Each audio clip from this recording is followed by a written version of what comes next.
Whoa! You saw the boat. This recipe is from like my great grandmother. I'll be calm.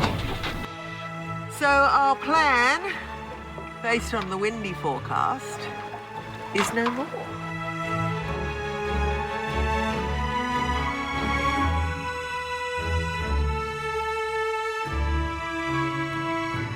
We're just leaving Sandy Straits. We're heading out into the big blue. We'll do a passage up to Airlie, probably 3 to 5 days. 450 nautical miles. So it's a fair way without any engine, but we'll just wait for the wind. We've caught a fish. It's been, well, we haven't caught a fish in Australia. So this is pretty cool. Apparently it's quite a big one. Well, it's playing it hard. And even if it's not good for us, Doggies might we can use it for the dogs because we're getting a bit low on dog food, and we did end up doing this passage without planning. So they can have it. Feels like a tuna. It's not fighting a lot though, is it? No, but it's, you feel the tail kicking. Oh, right. Oh, it's big. Is it? Yeah. Well, we need a fish, so big is good. There he is. See colour. What is it? It's silver. That could be a Spanish mackerel then. Well, it's not red. So it's not a red emperor. No. Whoa! You saw the boat. So these are the new lures we got. Are they tuna? Yeah. Stay. Stay. Good boy, Stay. Chili. Good boy, Chili. Good boy, Chili. Good boy. He's a little bit confused. Look at his body Stay. language. Perhaps he's confused Can you turn too. the water on, please? Yep, sure can. He's not sure what to make of it. He's never seen this before. Have you, sweetie? It's okay. It's okay. He doesn't know what to do with himself. What do you think they are? Tuna. That should keep us going till we get home. Yeah. Pepper's really interested in what's going on. That a Pepsi? I don't think Chili is very interested in the fishing. What do you reckon?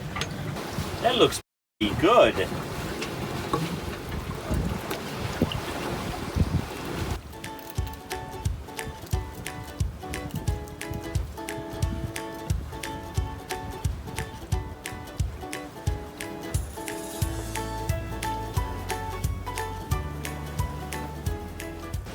Magnus just gave Chili a little bit of the fish, and he's gone from I don't care, I want to be a wall, to being very interested in what's going on right now. And Pepper is extremely interested too. She's had a bit of fish. She knows what it tastes like now. Look at them, they're both watching what's going on now. We're doing all right. We're flying along. It's about, I don't know, 5:30.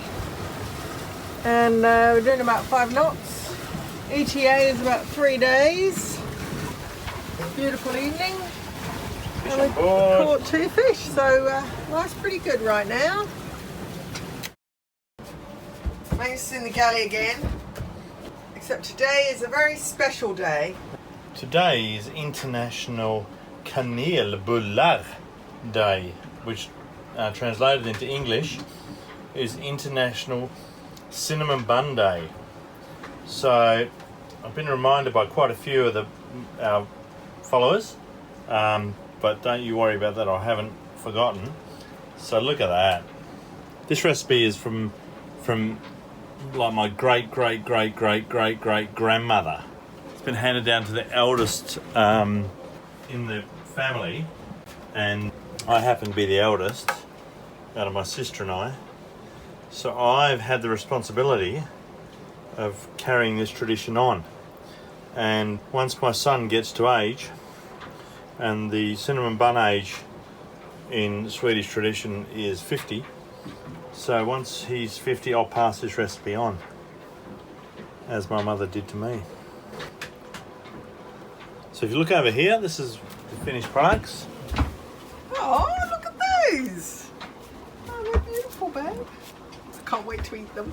Yeah, this is like 1/10 of the or 1/4 of the amount that we're going to make. Yeah, look at the dough there. We've got a bit left. I made like a. Leftover. Yeah, I must have gone wrong somewhere because I don't know. It's good though. I haven't got enough filling to fill them all. So we're going to make some that are fillless. Maybe put marmalade or nothing in them. Yeah, just have like biscuits. So the secret to getting the final product to look incredible is the rolling technique. First of all, you got to be standing on a 45-degree angle, right? That's the first thing you got to do. And we're zooming along here at 45-degree angle. So you just got to roll them like that, so that when you roll one end, the other end will take over. See? That's when you know it's a perfect roll. And then you stick your finger in. Don't roll it around your finger. Roll your finger around it. Right? Like so. Then back in the middle. And if you have any raisins left over, the raisin goes there. Oh, that's lovely. And you walk uphill. It's seriously... This is serious. Look how uphill this is. Oh, that's our boat wine number 3? It's seriously 4, steep. 3. I think we got a winner with that one. It's a white wine this time. I don't know if you can see the angle. Maybe by Magnus's feet you can see the angle. Give you a bit of a hint. Again, you roll it until the other end starts to roll. Right? Come on, roll. There we go. And then put your finger, roll it around your finger, and then pop the middle in. So again, one left over, goes in the middle. Kanelbullar, cinnamon buns, all look good. And then I made a sort of a twist with cinnamon and sugar and a few other bits, which also looks good. So pretty happy, and a bit of cheese from the nachos. So we're cooking up tonight. We are. We've been cooking all day. Yeah, we haven't stopped. We got mung beans on the go. We got everything's happening here. Yeah, it's fun to cook. It is.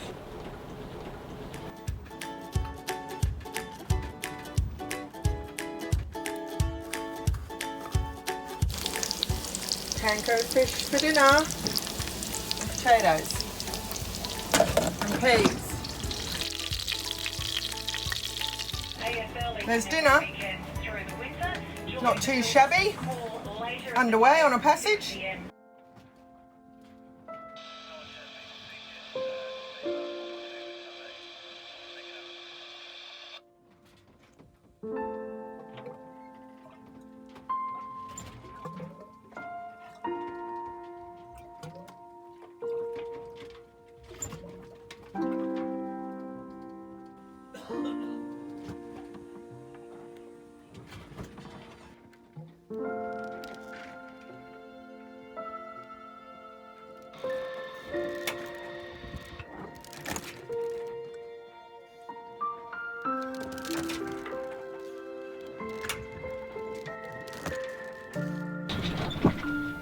I'll be calmed.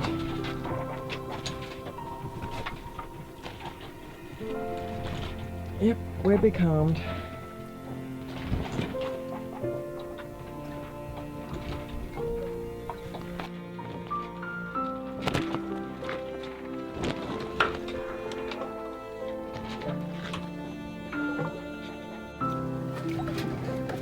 It's so still, you can see all the tiny little fish down there.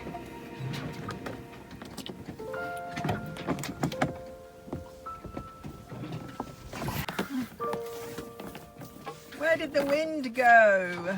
We are becalmed, and we've been becalmed for a day. And Magnus is hoisting the spinnaker in the hope that we might get moving. We've got 5 knots of breeze.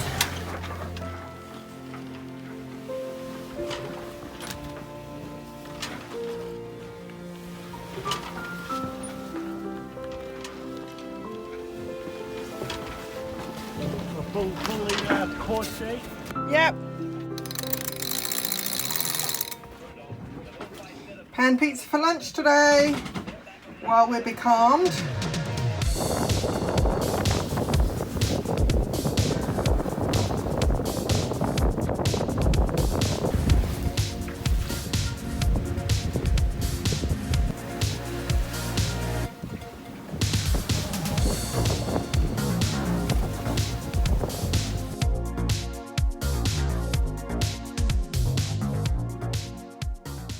look more like a dome when you go past it a bit further. So here we have Dome Island.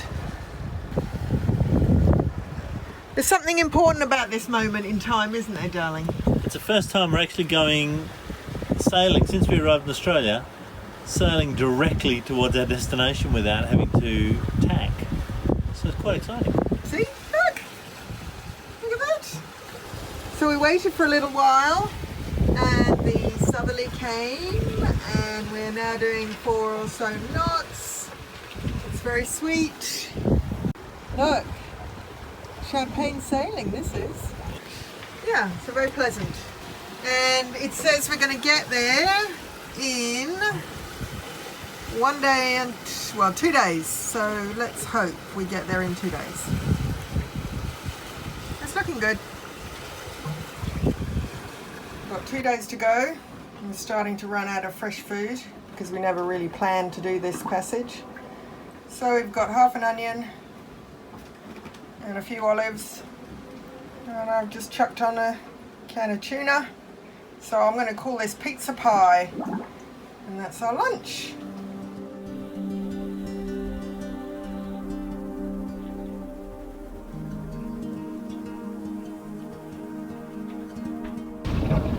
We're just leaving Port Clinton. Came in here last night because we just had nosebleeds the whole time. We've been going for days with nosebleeds. So we pulled in here for a bit of respite. And we thought we were going to be here a couple of days waiting for some southerlies because, as you know, we don't have an engine. I know you can hear it, but it doesn't propel. So this morning Magnus checked the weather and there's a little bit of south coming at about 12. So we thought, well, we'll get out of here and then we'll pick up that front. So Evie was good. Now we've got the tide with us, taking us out. Yeah. And then bit of breeze is about to fill in. So it's quite good. Well, it's an army training area now, but nearly a couple of centuries ago, it was where a very famous and hero of mine, famous explorer and hero of mine, Matthew Flinders, anchored in that bay just there and re-provisioned with water. So filled his water barrels just there. So I love coming in all the way up the coast here. I'm reading 3 things. I'm reading the log of Matthew Flinders. He wasn't the best at keeping logs, but he was an incredible explorer and cartographer. I'm also reading Captain Cook's first journey up the coast here, and I'm also reading, of course, my hero's trip up the coast, which is I hate it when I forget names. King. I hate that. Just a name just goes. Yeah. So King, who you'll hear a lot about as we head further north. He did a detailed exploration through this area and all the way up to northern Australia where we're going. So I'm reading those 3 logs as we're travelling through the areas that they went through, which is quite incredible to think that they came in here not knowing what was here, not knowing if there was any fresh water. But in that gully over there is what's called now Flinders Watering Gully. There is fresh water available and it runs right down to the low tide line, so it actually comes through the beach at low water. Unfortunately, we didn't get a chance to go over there, which I really wanted to do, but when the wind comes up, we've only got 2 days of southerlies coming and it's going to take us 2 days to get home, so we're going to stay on the front of the southerly front all the way home, hopefully, before it switches northerly again, because we've had it with these northerlies. They've just kept blowing us backwards. So anyway, that's a bit of history about where we are. It's absolutely beautiful. Went for a walk with the dogs this morning on the beach and it's absolutely beautiful. Saw some wild dog tracks, which isn't that beautiful. They're a bit of a menace around here, the wild dogs. We're not talking about native Australian dingoes, we're talking about crossbred wild dogs that are a big feral pest here. Anyway, so we're just leaving this beautiful bay, going past this island, whatever it's called, and that island, whatever it's actually, that one's called, not Percussion, Perforated Island. And the island we're just going to go past out here is called Entrance Island. we utilised that when we came in here yesterday evening as a bit of a shelter. It was blowing 35 knots at the time, and we managed to sneak in behind it to drop the main because we came in under sail, of course, and anchored under sail. So you've got to be really prepared when you do all that, especially when it's blowing 35 knots. So yeah, that's it from me, and that's it about the history of this place, and that's all I've got to say about that. So we're trying to utilise a little bit of wind, but I don't think there's very much around. So the tide is being kind to us. It's leading us out here, propelling us out, and then we're going to wait out in the deep blue. We're following the same track out, more or less. Action. So that green bit there is the front that's coming, and I don't know what Wendy's done. Here we go. As we move this timeline across, you can see the front moving north. So we want to be on the front of that cold front that's coming up. So it's quite intense there, 30 odd knots of wind, which would be lovely, and then it finishes on about Friday. As you can see, the northerlies start to set in now on Saturday. So we've got to get home by Friday, because otherwise we've got northerlies again. Well, the wind's dropped off. So we're going slow again. We did have a bit of a run there. And Magnus has got the spinnaker up, trying to catch the little bit of wind that's there. So our plan, based on the windy forecast, is no more. Because windy was wrong, which is why we generally don't really bother to check windy, but because we don't have an engine, we have to really work with what we can, with the information that we have. So yeah, we've got about 99 miles to go. It's beautiful, it's a lovely warm day. So life's pretty good. We just wouldn't mind a little bit more wind, please, please, please. And it's been saying that we're going to get home in 2 days and 3 days for the last week.